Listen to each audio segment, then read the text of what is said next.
Fala pessoal, tudo bem com vocês? Bora falar do Corinthians porque que jogo ruim, hein? O Dorival erra nas trocas, o time vai mal, expõe carências do elenco e Rodrigo Garro, hein? Um alento. Chega mais, eu sou o Chico Garcia, inscreva-se no canal e vamos juntos.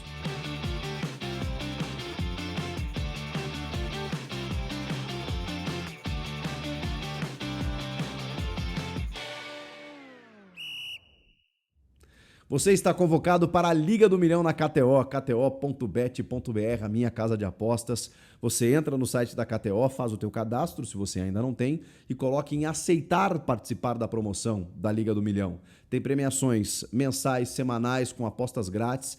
E ao final do ano, se você estiver bem ranqueado, se você chegar em primeiro, você pode faturar até R$1 milhão.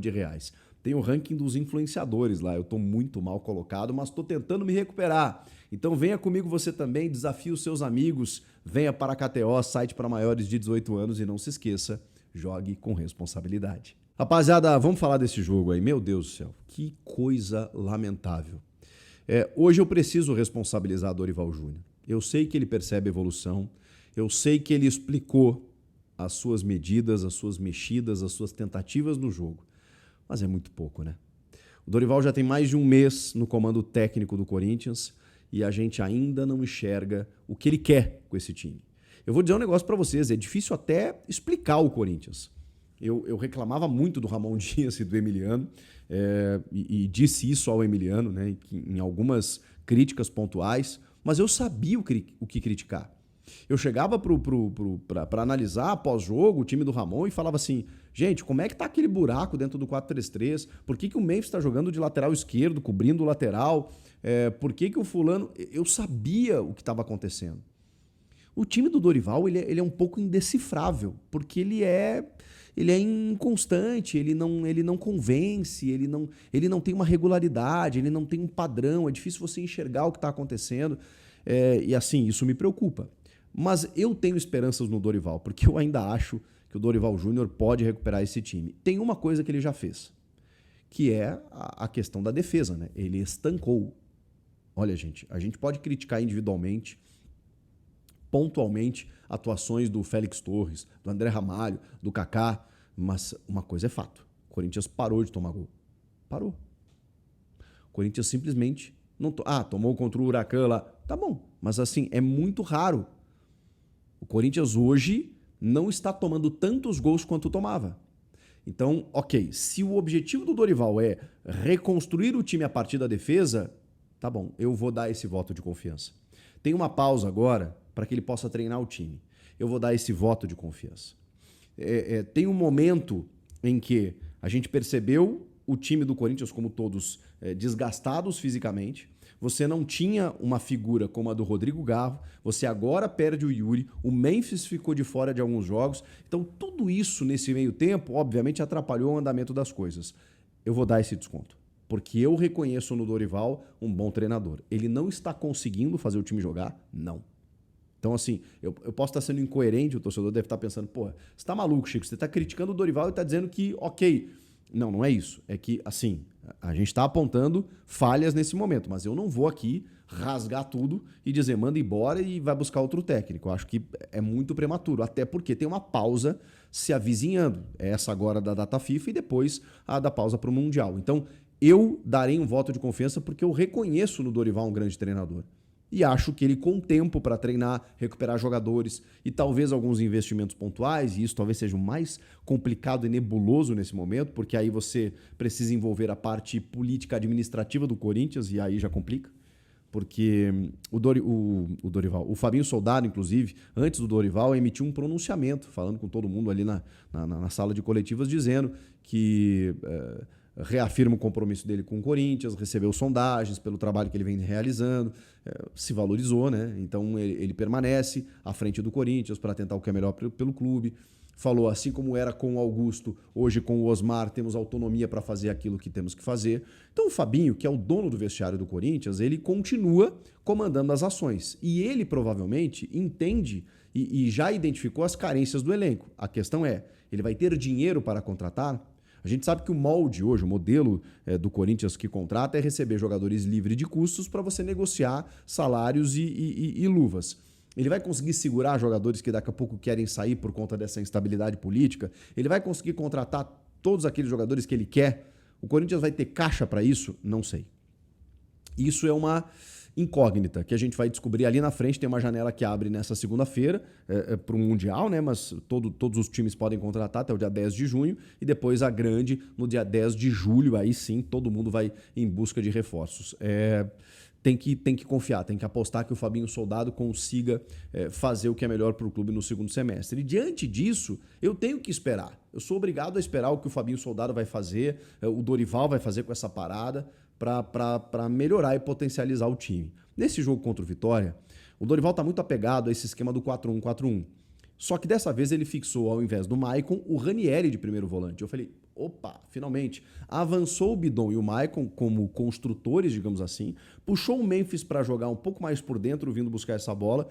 E eu não gosto quando ele exerce essa função, porque acho que ele se desgasta, ele tem que estar próximo da área, que é algo que o próprio Dorival disse isso na sua chegada, que ele iria explorar o Memphis dessa maneira.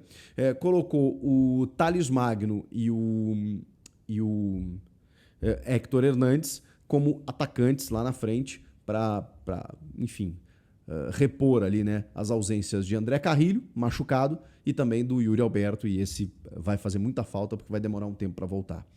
Esse foi o time que ele encontrou, essa foi a maneira que ele encontrou para escalar o time. Só que não existiu conexão pelo meio, não existiu produção criativa e a coisa não funcionou no primeiro tempo. Com 28 minutos ele perde o Ranieri machucado, e aí ele faz aquilo que eu não imaginei que ele fosse fazer, né? Ele volta o Maicon para ser esse primeiro volante mais uma vez, e ele tinha aberto mão disso. Eu pensei, opa, que legal, o Ranieri de primeiro, não de meia. Mas aí o Ranieri machuca, ele bota o José Martínez de ponta pelo lado direito.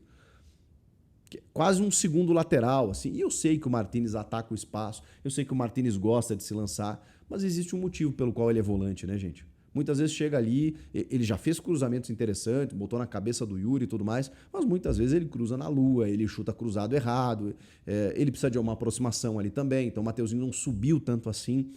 O time ele não funciona, a verdade é essa. A organização do time, a sincronia do time, ela não rola. O que acontece de diferente no jogo? O Héctor Hernandes, por exemplo, não conseguiu receber uma bola livre, e olha que eu tenho boa vontade com ele, e eu sei que o time tem uma dificuldade de trabalhar para ele, né? Então ele tem meio que se virar por ali. É que o Yuri tá mais adaptado, né? O Héctor nem tanto assim. E aí quando o sistema muda muito, também acaba prejudicando o jogador que não joga sempre.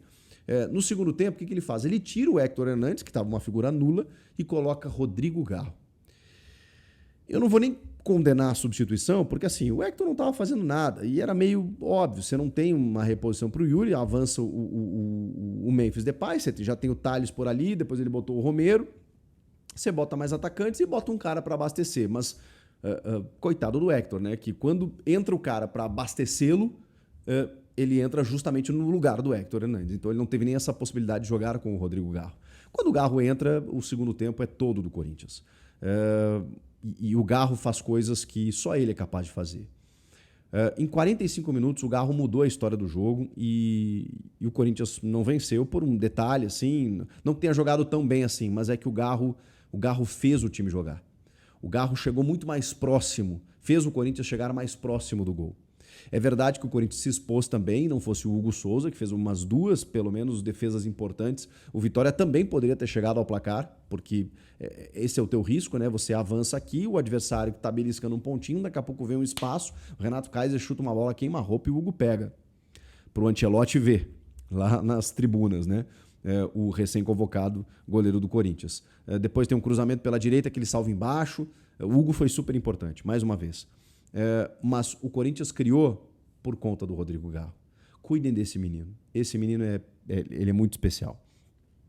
Ele assim, não tem justificativa, não tem desculpa para o Garro, né? Ele estava parado, ele estava com lesão no joelho, ele estava tanto tempo sem jogar. Não existe isso. O jogo ruim, crise política e tal. Ele não quer saber.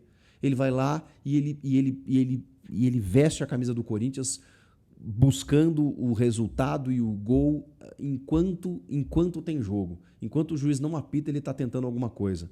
Ele meteu uma bola na trave, numa cobrança de falta. Ele enfiou uma bola para o Romero, que o Romero perdeu assim. Ele enfiou uma bola para o Thales Magno, que chutou na trave. Cara, ele tentou de tudo. Esse menino, ele é fantástico. E aí a gente percebe o tamanho da falta que o Rodrigo Garro faz e fez no time quando ele não está. Porque não existe uma peça de reposição. O Emiliano tentou, o Ramon tentou, né? Os dois tentaram, o Dorival tenta e não existe. Você pode botar qualquer... O Coronado não é esse cara, o Memphis vindo buscar o jogo não é esse cara, o Bidon não é esse cara. Não existe uma peça no Corinthians e dificilmente você vai encontrar no futebol brasileiro um cara que faça o que o Rodrigo Garro faz. Cuidem desse rapaz, porque ele inteiro é ele quem vai ganhar jogos pelo Corinthians. É que ele não joga sozinho, evidentemente. O Vitória fechado era mais difícil e mesmo assim criou todas essas possibilidades que eu narrei para vocês aqui. Isso em 45 minutos. Então a volta dele é um alento, é uma benesse, é uma baita notícia. Mas claro, ele precisa da aproximação com o Memphis. Acho que o Memphis fez um jogo muito abaixo, muito abaixo. Não sei se aí tem a ver com a questão da crise, da instabilidade política do clube e tal. Pelas informações, o Memphis é um cara que está incomodado com isso. O próprio Garro também está.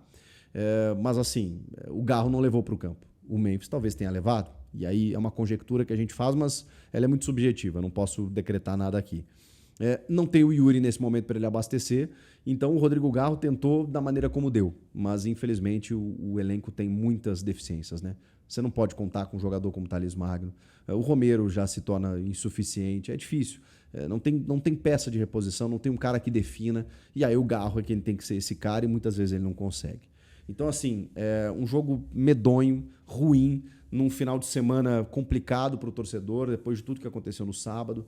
Uma semana terrível depois da eliminação na Sul-Americana. Vem esse imbróglio político, que na verdade começa com o impeachment do Augusto, vem a eliminação, vem o que aconteceu no Parque São Jorge nesse sábado, e aí vem um jogo contra o Vitória, que está lá embaixo, em que você pensa, bom, agora o Corinthians vai vencer, vai dar uma resposta para o torcedor, para que o torcedor vá para casa pelo menos feliz com o futebol dentro de campo. Não, apenas reflete tudo aquilo que a gente está vendo nos bastidores. Complicado. Dorival ainda não achou o time, minha esperança é essa pausa, o ambiente político do clube não está favorecendo e o time não acontece.